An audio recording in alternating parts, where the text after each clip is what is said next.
तो आज हम बात करेंगे मुंशी प्रेमचंद की एक बहुत ही मार्मिक कहानी की, गृहदाह। देखिए, नाम से लगता है किसी घर के जलने की कहानी होगी, और ये है भी, लेकिन ये घर आग की लपटों से नहीं बल्कि नफरत की आग में चला है। ये कहानी है एक ऐसे परिवार की जो अंदर ही अंदर सुलगता रहा और फिर राख हो गया।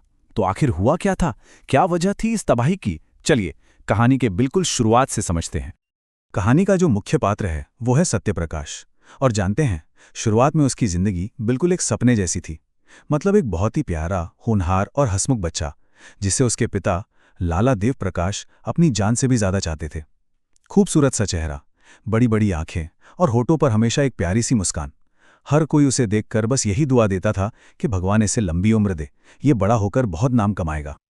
लेकिन कहते हैं ना, अच्छी चीजें ज्यादा देर टिकती नहीं। वो हंसता खेलता बचपन अचानक एक गहरे सन्नाटे में बदल गया। एक दिन गंगा में नहाते हुए सत्यप्रकाश की मां की डूबने से मौत हो गई। बस एक झटके में सब खत्म। उस छोटे से बच्चे के लिए तो मानो दुनिया ही उजड़ गई। घर का जो प्यार था, जो अपनापन था, वो सब मां के साथ ही चला गया और सत्यप्रकाश बिल्कुल अकेला पड़ गया।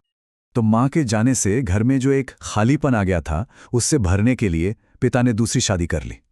अब सत्यप्रकाश के लिए ये एक उम्मीद की किरण थी कि शायद उसे अपनी मां वापस मिल जाएगी।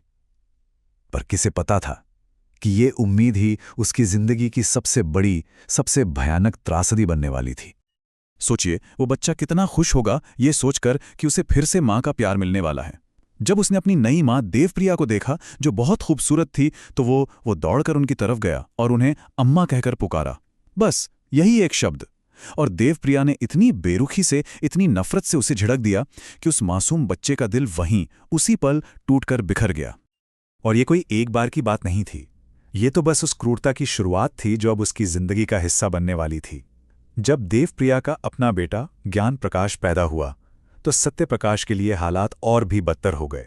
उसे अपने छोटे भाई को छूने तक की इजाजत नहीं थी। उस पर झूठे इल्जाम लगने लगे, और हद तो तब हो गई जब एक झूठे इल्जाम पर उसके अपने पिता ने, जिस पिता ने उसे कभी उंगली तक नहीं दिखाई थी, उसी पिता ने उस पर हाथ उठा दिया। वो घर अब उसके लिए एक घर नहीं, एक जेल बन चुका था। अब जाहिर है, जब किसी बच्चे को इतनी नफरत और तिरस्कार मिले तो वो बदल ही जाएगा। प्रेमचंद ने यहाँ दोनों भाइयों के बीच का फर्क बहुत ही कमाल के तरीके से दिखाया है। एक तरफ था ज्ञान प्रकाश, जो एक हरे भरे पौधे की तरह था, जिसे हर रोज प्यार और दुलार से सींचा जाता था। और दूसरी तरफ था सत्यप्रकाश, एक सूखे बेजान पेड़ की तरह, जिसके हिस्से में प्यार की एक बूंद भी नहीं आई। लेकिन इस नफरत और अंधेरे से भरे माहौल में भी एक उम्मीद की किरण थी। एक ऐसा रिश्ता था जो पूरी तरह अपना था, और वो था उसका छोटा भाई ज्ञान प्रकाश। सत्यप्रकाश के लिए बस यही एक सहारा था, जिसने उसे पूरी तरह से बिखरने से बचा रखा था। फिर एक दिन वो हुआ जिसने सब कुछ खत्म कर दिया।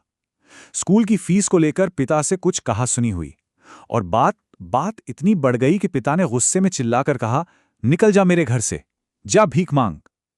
सोचिए, एक 16 साल का लड़का, उसके लिए ये सुनना।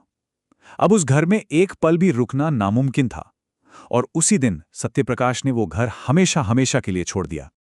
कलकत्ता पहुंचकर उसकी जिंदगी बिल्कुल जीरो से शुरू हुई। कोई जान पहचान नहीं, सिर पर छत नहीं। उसने लोगों की चिट्ठियां लिखकर गुजारा करना शुरू किया।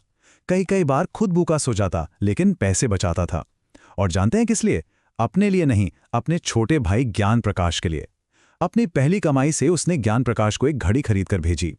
धीरे धीरे मेहनत करके उसने अपनी एक छोटी सी दुकान भी खोल ली। तो कलकत्ता में सत्यप्रकाश ने अपने अतीत को पीछे छोड़कर एक नई दुनिया बसा ली थी। वो अब शांत था। लेकिन 7 साल बाद घर से एक खत आता है, और वो खत उस पूरे अतीत को, उस पूरे दर्द को वापस खींचकर उसके दरवाजे पर ले आता है। खत उसके पिता का था, और उसमें लिखा था कि वो सत्यप्रकाश की शादी करवाना चाहते हैं। पर क्यों? 7 साल बाद अचानक ही ख्याल क्यों आया? वजह यह थी कि ज्ञान प्रकाश के लिए एक बहुत अमीर घर से रिश्ता आया था, लेकिन ज्ञान प्रकाश ने एक शर्त रख दी कि जब तक उसके बड़े भाई की शादी नहीं हो जाती, वो भी शादी नहीं करेगा। अब इस पर सत्यप्रकाश का जो जवाब था, उसमें सालों का दबा हुआ दर्द था, लेकिन इरादा बिल्कुल साफ था। उसने लिखा, मैंने अपनी आंखों से जो कुछ देखा है, उस पर ध्यान देते हुए यदि मैं कुटुंब पाश में फंसूं, तो मुझसे बड़ा उल्लू संसार में ना होगा। मतलब उसने साफ साफ शादी से इनकार कर दिया। उसका कहना था कि जिस परिवार नाम के जाल में फंसकर उसने इतना अन्याय झेला है, वो ये अन्याय किसी और के साथ नहीं होने दे सकता। और सत्यप्रकाश के इसी नाने देवप्रिया को जैसे आग बबूला कर दिया। वो अपना आपा खो बैठी। उसके दिमाग में ये वहम बैठ गया कि सत्यप्रकाश जानबूझकर उसके बेटे की जिंदगी बर्बाद करना चाहता है, कि वो कोई जादू टोना कर रहा है ताकि उसका परिवार उजड़ जाए। उसकी नफरत अब पागलपन की हद तक पहुंच चुकी थी। और अब देवप्रिया ने अपना सबसे खतरनाक हथियार इस्तेमाल किया, शब्द। उसने सत्यप्रकाश को खत लिखने शुरू किए, एक के बाद एक, नफरत में डूबे हुए खत। पहला खत सीधा हमला। उसने लिखा, तू मेरे प्राणों का वैरी है। लेकिन वो यहीं नहीं रुकी। उसकी नफरत की आग और भड़कती गई। अगले खत में इल्जाम और भी भयानक था। उसने लिखा, तू मेरे कुल का घातक है, हत्यारा है। अब वो उसे सिर्फ दुश्मन नहीं, कातिल बता रही थी। और फिर आया वो आखिरी खत, वो बद्दुआ जो किसी भी जीते जागते इंसान की रूह को कंपा दे। उसने लिखा, तेरी मिट्टी कब उठेगी। मतलब वो उसके मरने का इंतजार कर रही थी। ये वो आखिरी चोट थी जिसे सत्यप्रकाश का दिल और दिमाग बर्दाश्त नहीं कर पाया।